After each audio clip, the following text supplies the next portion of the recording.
इयत्ता पहिलीच्या पुस्तकामध्ये या पद्धतीने मूळाक्षरे दिलेली आहेत.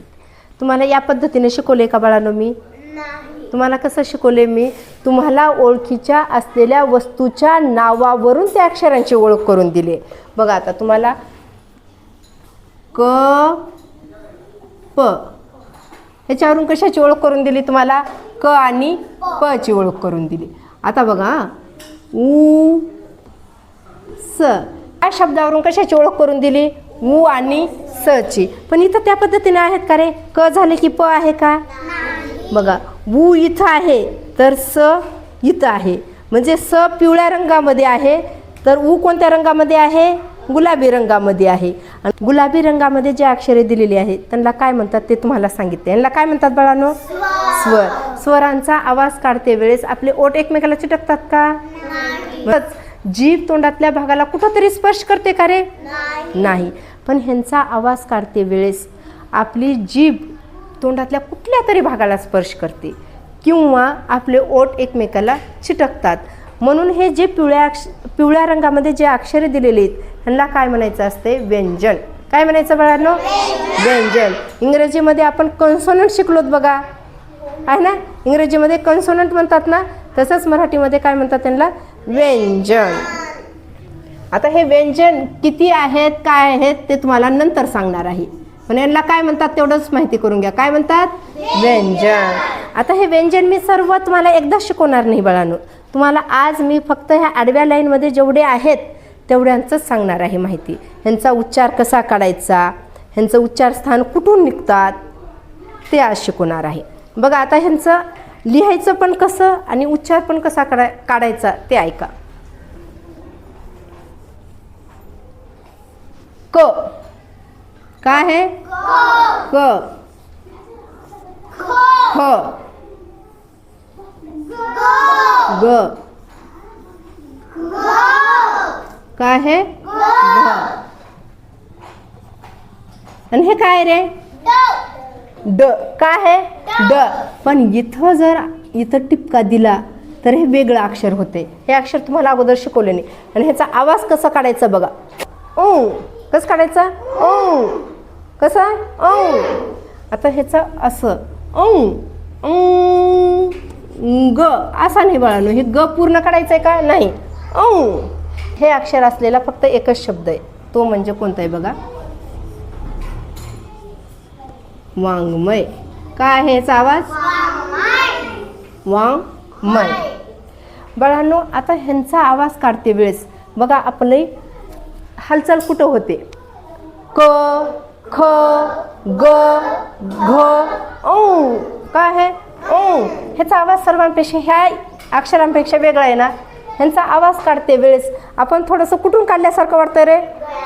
नाकातून. तोंडातून पण निघतो, नाकातून. पण ह्यांचा आवाज कुठून निघतो? तोंडातून निघतो. आणि तसंच ह्यांचा आवाज कुठून निघतो? गळ्यातून.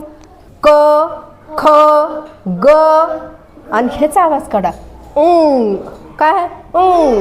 ह्याचा आवाज काढते वेळेस ह्यांचा आवाज जसा तोंडातून निघाला, ह्यांचा आवाज तोंडातून निघाल्यासारखा वाटतोय का रे? तोंडातून पण निघतो ना आणखी कुठून काढल्यासारखं वाटतं? नाकातून पण काढलेला असतो. म्हणून ह्या अक्षराला अनुनासिक म्हणतात. काय म्हणायचं आहे?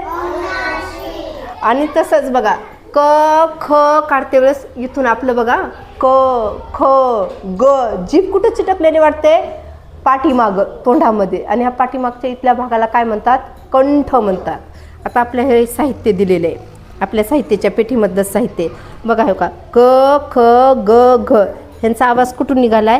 का इथल्या भागातून निघालाय, तोंडातल्या. आणि ह्या भागाला काय म्हणतात? कंठ म्हणतात.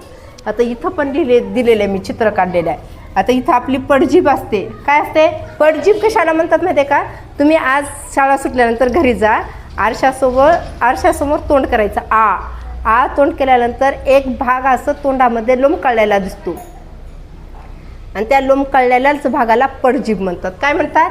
पडजीभ असं. आणि इथंच काय असतंय? कंठ असतंय. काय असतंय? कंठ. आणि कंठामधूनच ह्या अक्षरांचा आवाज निघतो. पण ह्या अनुनासिक म्हणलं ह्यांचा उपयोग कुठं होतो? स्वरादी शिकवले तुम्हाला मी. स्वरादी किती आहेत? कोणते कोणते आहेत बाळांनो? आणि ह्यांना काय म्हणतात? स्वरादी. आता ह्याच्यावरती हे काय दिलेलं आहे? काय म्हणतात म्हणल्याचं? ह्याला काय म्हणतात म्हणलं होतं? अनुस्वार. काय म्हणतात बाळांनो? स्वार. आता हा अनुस्वारचा आवाज कसं काढतो? असं आपण कम, खम, गम. पण सगळ्या आता मी नावं वाचते वेळेस असा आवाज निघत नाही आहे बाळांनो. ह्यांचा आवाज ह्या अनुनासिकेवर डिपेंड असतो, ह्याच्यावर अवलंबून असतो. आता पहा,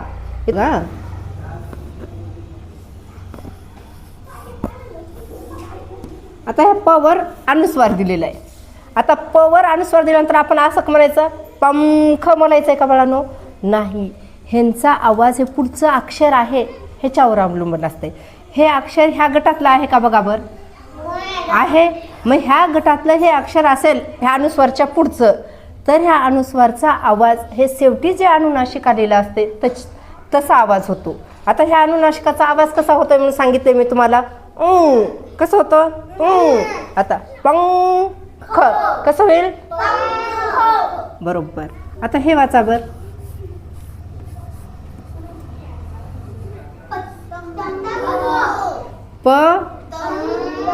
पतंग. आता हे वाचा अक्षर.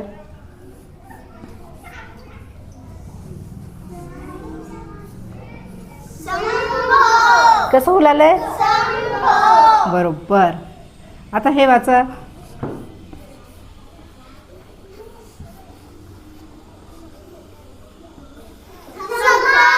काय आहे?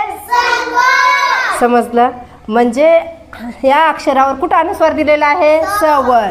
आणि त्याच्यानंतर कोणतं अक्षर आलेलं रे? क. क ह्या गटातला आहे ना, मग ह्या अनुस्वारचा आवाज कसा होणार? संकट. आता बघा, स वर अनुस्वार आहे, अनुस्वारच्या नंतर कोणतं अक्षर आहे? घ. घ इथं आहे ना, मग ह्या अनुस्वारचा आवाज कसा होईल? अनुस्वारचा आवाज ह्याच्यासारखा होईल. मग संघ. आता इथं पण बघा, ह्या अनुस्वार कशावर अनुस्वार दिलेला आहे? त वर. मग आवाज कसा होणार? पतंग.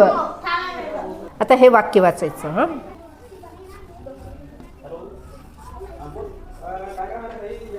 काय नाव आहे?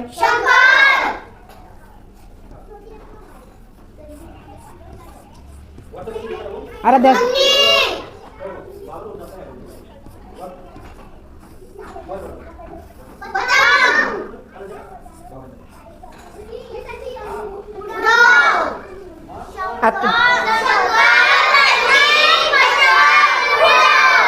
मग ह्या अनुस्वारचा आवाज कसा काढायचं समजलं बाळांनो? आता उद्या आणखी वेगळ्या पद्धतीनं पण काढतात ह्या अनुस्वारचा आवाज, पण ते उद्या सांगणार आहे मी. हां, आणि हे पुढचे अक्षरं पण मी उद्या शिकवणार आहे तुम्हाला. आता तुम्ही काय करायचं बाळांनो? 2 लाईनची वही काढायची. 2 लाईनच्या वहीमध्ये हे सर्व लिहून घ्यायचं. लिहायचं, वाचत तर लिहायचंच बाळांनो, पण समजून पण लिहायचं. अनुस्वारच्या नंतर कोणतं अक्षर आलेलं आहे ते पाहून. चालेल? लिहा.